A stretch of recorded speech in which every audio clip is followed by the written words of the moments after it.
भाद्रपद मास के शुक्ल पक्ष की द्वादशी तिथि को वामन द्वादशी या वामन जयंती के रूप में मनाया जाता है। प्राचीन धर्मग्रंथों के अनुसार इसी शुभ तिथि को श्री विष्णु के अन्य रूप भगवान वामन का अवतार हुआ था। धार्मिक पुराणों तथा मान्यताओं के अनुसार भक्तों को इस दिन व्रत उपवास करके भगवान वामन की स्वर्ण प्रतिमा बनवाकर पंचोपचार सहित पूजा करनी चाहिए। ऐसा माना जाता है कि जो भक्ति श्रद्धा भक्तिपूर्वक इस दिन भगवान वामन की पूजा करते हैं, उनके सभी कष्ट दूर होते हैं। पढ़े वामन अवतार की पौराणिक कथा। पौराणिक पुराणों में लिखा है कि देव माता अदिति ने विष्णु जी की तपस्या की। उनकी तपस्या से प्रसन्न होकर विष्णु ने उन्हें वरदान दिया कि वे अदिति के पुत्र के रूप में जन्म लेकर देवताओं को राजा बलि के भय से मुक्त करेंगे। एक बार दैत्यराज बलि ने इंद्र को परास्त कर स्वर्ग पर अधिकार कर लिया।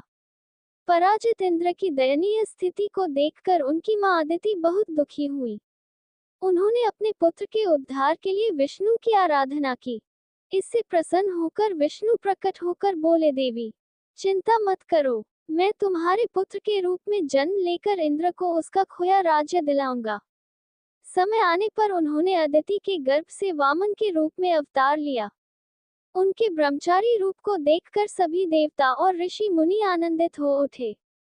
एक दिन उन्हें पता चला कि राजा बलि स्वर्ग पर स्थायी अधिकार जमाने के लिए अश्वमेध यज्ञ करा रहा है। ये जानकर वामन वहां पहुंचे। उनके तेज से यज्ञशाला प्रकाशित हो उठी।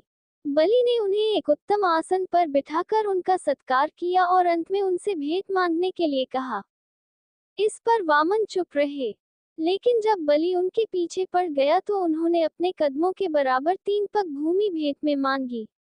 बलि ने उनसे और अधिक मांगने का आग्रह किया, लेकिन वामन अपनी बात पर अड़े रहे।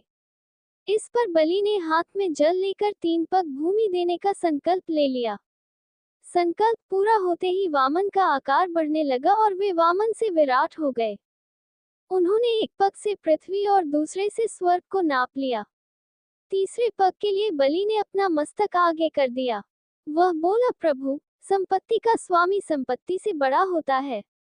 तीसरा पग मेरे मस्तक पर रख दें। सब कुछ गंवा चुके बलि को अपने वचन से न फिरते देख वामन प्रसन्न हो गए। उन्होंने ऐसा ही किया और बाद में उसे पाताल का अधिपति बना दिया और देवताओं को उनके भय से मुक्ति दिलाई।